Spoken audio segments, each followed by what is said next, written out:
increase further, as we just read in this other paper, they're increasing, the debt $600 billion in a few months of just the federal government.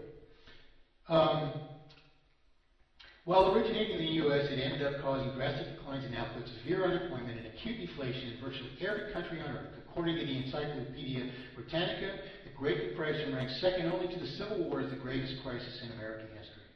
What exactly caused this economic tsunami that devastated the U.S. and much of the world? I've already explained this to you, but they're going to give you some different reasons, and they're maybe not even give you the reasons, but they're going to give you an impression that things are under control, and it's a lie. In A Monetary History of the United States, Nobel Prize-winning economist Milton Friedman, along with co-author Anna J. Schwartz, laid the mega catastrophe of the Great Depression squarely at the feet of the Federal Reserve. The story continues below. Here's how Friedman summed up his views on the Fed and the Depression on October 1st, 2000, interview with PBS. PBS, you've written that what really caused the Depression was mistakes by the government. Looking back now, what in your view was the actual cause?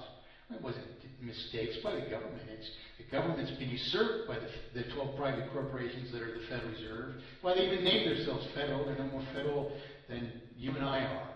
They're private people, private citizens, private entities. Okay? Looking back now, what in your view was the actual cause?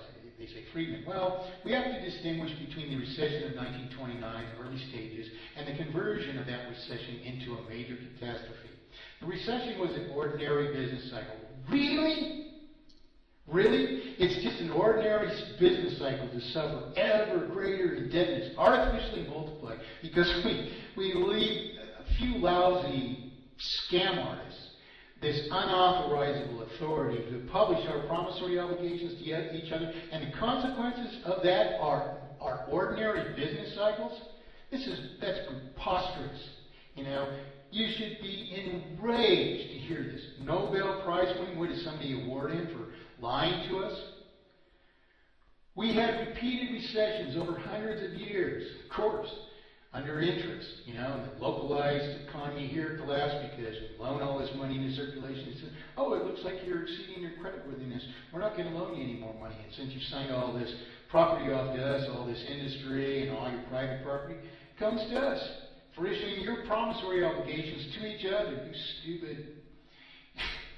So, anyway, he says, it was set up to avoid a situation. We had repeated recessions over hundreds of years, but what converted this one into a major depression was bad monetary policy. No. What could only develop a major depression was this obfuscation of the currency.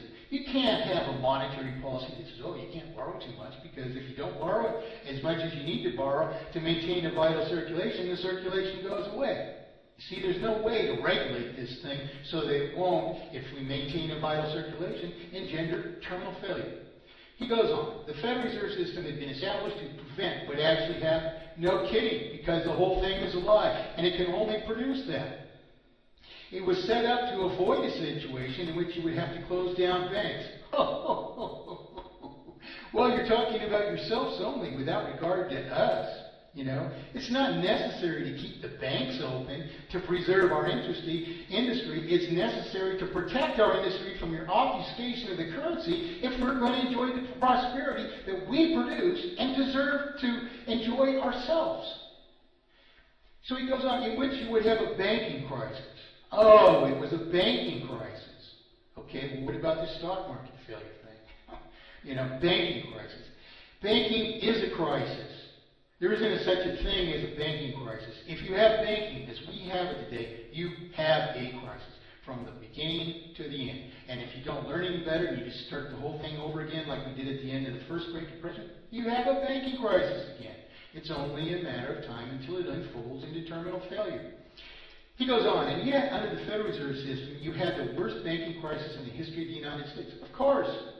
Because you consolidated this whole thing, and then it's going to live out its lifespan, which is going to culminate in the complete terminal banking crisis, he's calling it.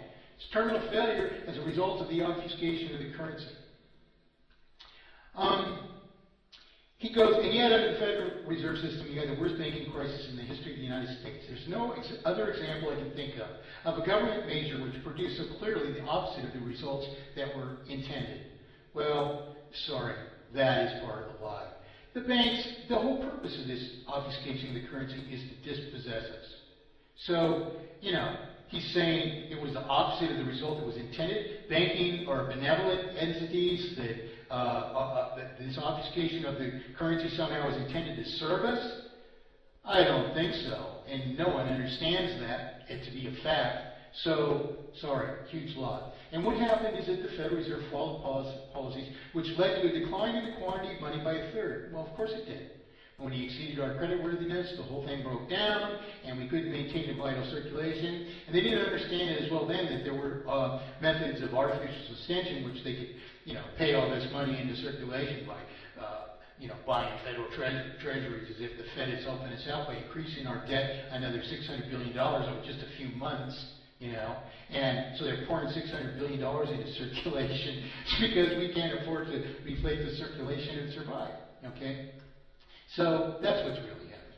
And what happened is that the Federal Reserve followed policies which led to a decline in the quantity of money by a third. For every $100, okay, so we understand this, what that's going to mean. At all times, the Federal Reserve had the power and the knowledge to have stopped that. Well, that's a preposterous lie, because their whole power and knowledge were dedicated to imposing that on us. Take this money away from them, and they will cry like babies. This is their whole purpose. Unearned profit, illimitable, unearned profit, you know. To say they have the power and the knowledge to have stopped it is to admit that they know what they're doing wrong, and that they're doing it anyway. How can you stop interest from multiplying debt? By some administrative policy? Absolutely. But only by eliminating interest. How can you solve the rest of the problems? Inflation, deflation, systemic manipulation of the cost of value of money and property, or inherent irreversible multiplication of artificial indebtedness into terminal failure, eradication of interest, and an obligatory scheduled payment at the rate of consumption or depreciation of the related property, which is this time value thing of money that the Austrians claim they have, can't even explain it to you, and the only solution, in fact, is mathematically perfected economy, which eradicates the interest that they propose is necessary, beneficial, and should be escalated to prevent us from borrowing too much. Great. So anyway, this paper goes on where Friedman, I'm aware of this, and I see because time is getting short, and I want to move on to other things. Friedman, blames it on the Fed, but he's not exposing the improprieties. He's not showing us that he understood them. He's not advocating solution. And the lie that he's advocating, which is this propaganda, is that by some monetary policy, they could have solved these things. And now they know better. And even though they're doing all this to steal from us, and they can only steal from us at an ever-escalating rate, which is eventually terminal, they're just going to pour money into the thing as if they know what they're doing, running up debt beyond what we can already afford to service, and say all the while that it's fine. We know what we caused, and we're not going to do it again to you. We're sorry. Well, it's happening again to you. So we need to grow up a little bit. So,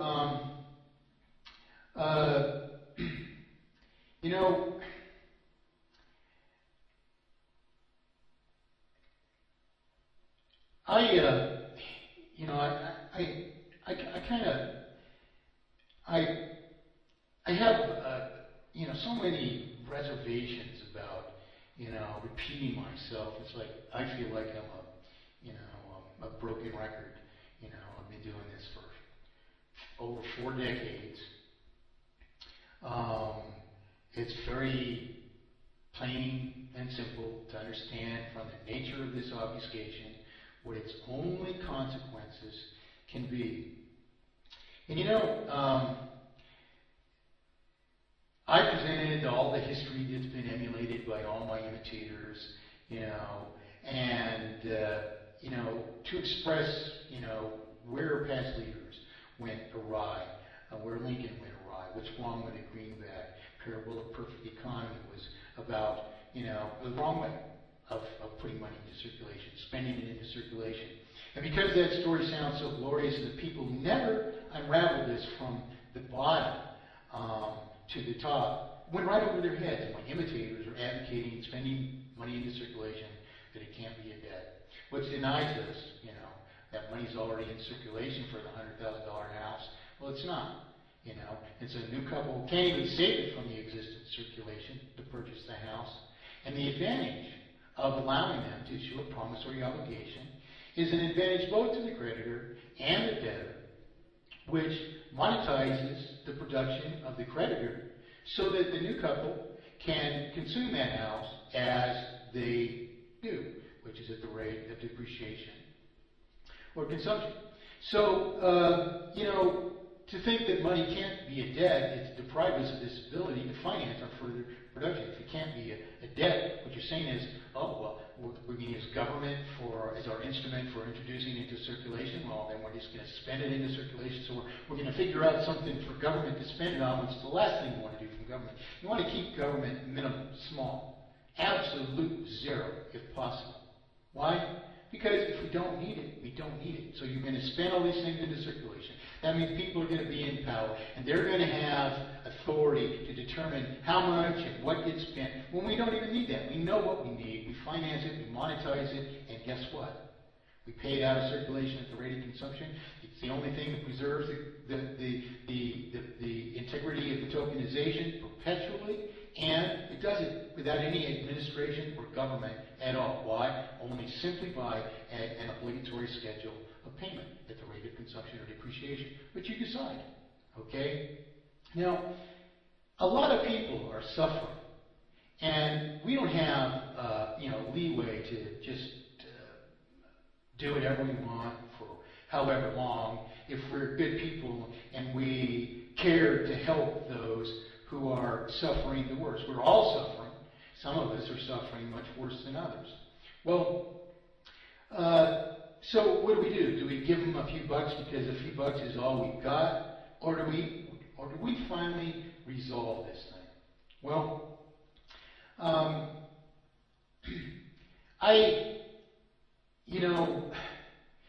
I myself have never been alarmist about this. Some people may fault me for that. But the truth is, this is an issue which just a few mentionings of it should be enough to attract your serious attention so that, we become dedicated together to solving this. I mean, we have to if we're going to avoid this failure, and we have to if we're going to prosper to the extent of our capacities and willingness to do so. All we're doing is removing a device of exploitation, after all. But I explain these things to people, and a couple of years ago there was an elder German gentleman I ran into in another state. We were spending a few days, and I drove my work along, and I'm working in a camper in a park, and I got the back door open, and this older couple drives up with their grandson in the back seat, and the parking was crowded, and we got out of the car, knocked on the back of my door, and asked, because there was plenty of room beside us, if it was okay if he double parked. And he had quite a German accent, so I figured he was a tourist at first, and I made sort of a sarcastic, humorous answer that he should know better than asking an American a question such as that. I said, after all, we've got all these laws, and we don't know which laws are right or which are wrong, and some of us obey them, and some of us do not. I could tell you it was okay to park there, and I'd probably come around the corner and write your ticket right away, and I might be at fault. We started joking around about this, and he mentioned that he was going to go out on this lake. Well, it happens that I'd been in the same spot the year before. And the lake was, there were a lot of people running these pedal boats that went out on it, and the year before there were quite a few more. But I've been there for 2 days, and there wasn't a single boat to go out on this little prominent park. Not one boat. The parking lots are full, to the max, to the degree this gentleman has to ask to double park.